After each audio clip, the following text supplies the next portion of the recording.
Our match of the week this week was United against Arsenal. It was actually also our first live watch along. We even had my freaking black sheep of the family brother, who's a United fan, on, which actually was interesting to get some perspective of a more like an objective and a grounded United fan giving their take. But I mean, it's a huge win for them. I don't know if you could literally say they were the better team that day, Gally, but it is a big win after beating Liverpool at home. It's another huge win. And I think, especially Ten Hag, who's trying to make some changes, I think Liverpool has kind of helped that cause with losing that game because, benching Maguire and Ronaldo was a big move. And because he's winning, they're not being questioned as much. Yeah, I mean, they played soundly defensively. They conceded 1 and 3 since making the move and taking Maguire out of the starting lineup. Varane and Martinez look good. Sitting Ronaldo has worked because Ronaldo has been engaged. I'll give Ronaldo credit. He was extremely excited and happy as Anthony scored the opener. I think that was a mask, but go ahead. The big money signing. I was shocked, right? He was smiling and like clapping and like actually looked engaged. Like, is the camera on? But I it's easy to poke fun at him, and it was easy for years. But at the same time, I think you have to recognize it looks so far like they had themselves quite a good window, and I think we all talked about it, starting with the coach. Coach seems like he's getting through to some players. They're a long way from competing, but they made 3 or 4 signings and they look a much, much better side at competing at a higher level with the top half of this side. And I was really impressed with the young left back, the Malaysia kid. I thought he played really well against us. I think he's played well against Southampton and played well against Arsenal. He's gone up against Mo and Saka in 2 of his first 3 starts in the Premier League, and I'd argue he won both battles. So that's a pretty good job by a young kid. And you add that in with the fact that Eriksen might be the signing of the year on a free so far in the Premier League. He's doing everything good that United is doing is running through Eriksen. And that is before you even talk about Sancho and Rashford looking like the actual young English stars that they are. So for me, it was all good for United, honestly. Yeah, see, I mean, what do you think, Bickler, in terms of like the run on play? I still thought when you look on the field, Arsenal was the better team in terms of playing the game. But the problem with against playing against United is they have a lot of weapons that can hit you on the counter, and that's what happened to Arsenal. If anything, we kind of saw Arsenal not being able to cope with that very well, because when you have people like Eriksen and Fernandes who can distribute the ball well, you have people like Sancho and like Rashford who can run onto them, and now Anthony. It kind of like makes it tricky to defend the counters, and Arsenal could just not cope with that. And I think the worst thing that happened almost was them getting the draw, like the tie, because it felt like Arsenal got the feeling that they could win, and the more they went at it, opened it up for a counter for United. That's a good point. Yeah, I mean, I don't think that this match really changed my opinion of either team, if I'm perfectly honest. I think it's a huge win for United. I think it's great 3 points. I think they look a lot better defensively since they've made the changes. I'm with Gally. I think this Malaysia kid looks like an absolute stud for them. I think that he looks like a legit young talent. But yeah, so Manchester United are at their most dangerous on the counter. We've known this for a long time, right? I mean, to me, this looked like vintage United the year that they made second place, right? Yeah, and what has changed? What has changed? They finished their chances on the counter. They plugged Bruno Fernandes in centrally and let the play run through him. And I think that we've always said that, at least I have. I've always said their identity, as long as he's there, is going to be through Bruno Fernandes. He's going to be the guy that dictates. He's the conductor from that midfield. And I think Eriksen behind him helps him, give him some more freedom. But I think the difference between these two teams on that day was just who was the more clinical side. You got Rashford in positions times, and he finished chances. And I think that was the difference. I don't think we've seen this before. I'm not convinced Rashford has it in him to be that consistent. That's my big knock on him. He's wildly inconsistent. I think confidence certainly helps him. So if he can ride the swing of confidence and get enough momentum behind him, maybe that changes. but I don't think he's somebody that you can rely on consistently to put chances away. And I think that was the big difference, is that he was consistent on the day.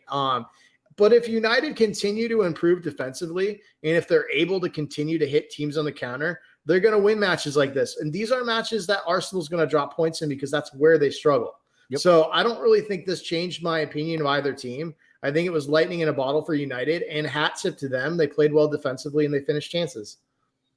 And I think Arsenal almost like went back to the Arsenal of like 3-4 years ago at times, where like trying to get the perfect shots, like in the box, moving it. Somebody tried to take a shot, like trying to be having a wide open shot, and almost like wasted a lot of chances when they had numbers even. So it was kind of odd to see that. But yeah, I mean, I agree that the clinical team won. I mean, I think, you know, when you look at the run on play, you did not see that coming, but you got to always be ready for that United counterattack. So, I mean, the biggest thing against both these teams are going to be the fact that they are going to be playing on Thursdays starting now. Gally, we'll start with you. Who do you think that affects the most? I think it affects Arsenal more, because I think Arsenal is further along in their project and may have maybe the better starting 11, I think that United still has a deeper squad of professionals available to them, even youth players to bring in and play. I think they have a deeper side. I think when you have Ronaldo sitting on your bench and Harry Maguire and you know, Lindelof, and I just think you still have Donny van de Beek. You have a second team, Fred. You have Casemiro not even starting yet for them. Like, I think United will be okay in balancing the two. And I think for Arsenal, they have a little bit of the West Ham in them, is that he likes to act like he rotates, but he really doesn't rotate. And I think he wants to win every match because he's maniacal to the point, like he has that like Pep mentality that he has to try to go for everything. And I don't know that they're deep enough yet, and he may tire them out. And I just think that was a little bit, and you know, in this match, for me, one of the things I didn't mention last time, I think Odegaard was missing. Like he was a pedestrian in this match against United, and he's been maybe their best player in every other match this year. And I think that you realize that if they don't have someone pulling the strings in the midfield, there's still not enough happening between Saka and Jesus for them to actually create. Martinelli, they have amazing front three, but if Odegaard's not on it, I think Arsenal is going to struggle to create all year long, and that could probably keep biting them as they move forward. Yeah, my fantasy team wasn't too happy about Odegaard as well, because that was kind of a shocker. Then again, his assist got kind of taken off that goal when they got overturned. How about you, Bickler? Who do you think affects it more? Obviously, United does. Well, first, let me become. I like Odegaard. I think you guys are right. I think the main difference in this one is they didn't control possession, and I think Odegaard is very much like De Bruyne, where he's got to have the ball. Like they've got to have possession for him to be impactful.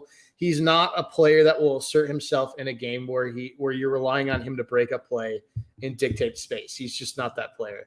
I agree with Gally. I think this favors United because of the roster. I actually like Arsenal's attacking depth. I hate their defending depth. They've got nothing on the back line on either side, on either wide or centrally in terms of defending. And even in the midfield, they're pretty light. So I think, you know, Arteta's going to do the thing where he rotates probably Smith Rowe in spots and Ketia, who I really like. But yeah, they're going to have some issues, especially if they have injuries on the defensive side, where they're going to be in real trouble. Whereas United have stockpiled a bunch of overpaid professionals, and at least you have them as available. And that's the thing. I mean, you got to figure you're going to see Ronaldo out there. Like you're saying, you're going to see Maguire out there. I mean, we were talking about this during the watch along, and I'm kind of like asking my brother about this. I mean, I feel like results in the Europa will play an important role in Ten Hag, because while they have this winning run, a lot of the doubt gets put aside.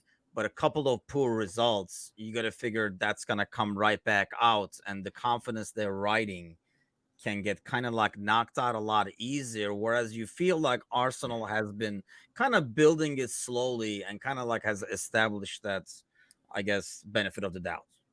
United needs to go win this tournament, is the truth.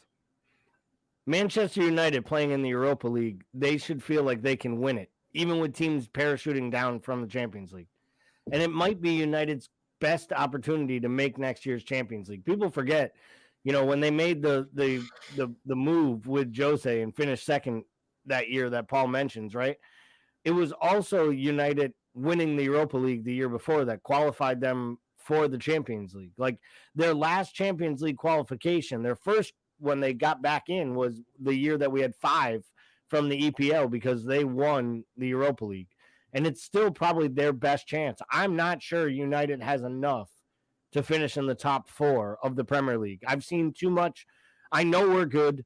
I know City's good. I've seen a lot from Arsenal, and I've seen too much from Spurs to think that those teams aren't better than United, let alone Chelsea. So United's best chance is probably putting their eggs into the Europa League basket. And you make a good point, Timucine. Maybe it's part of the reason about sitting Ronaldo in the league is Ronaldo doesn't allow you to press and beat English teams the way that they need to with their talent. But Ronaldo can still go out and score 5 in Azerbaijan or wherever the fuck they're playing on Thursday night, right? And maybe that is what they're going to do. They can actually field 2 different 11s and an 11 that is good enough to still compete in the Europa League. If that team's not in the quarterfinals or better, they had a absolute train wreck of a campaign. And anyone who's playing FIFA career mode knows how important it is to have 2 11s. You can just switch between.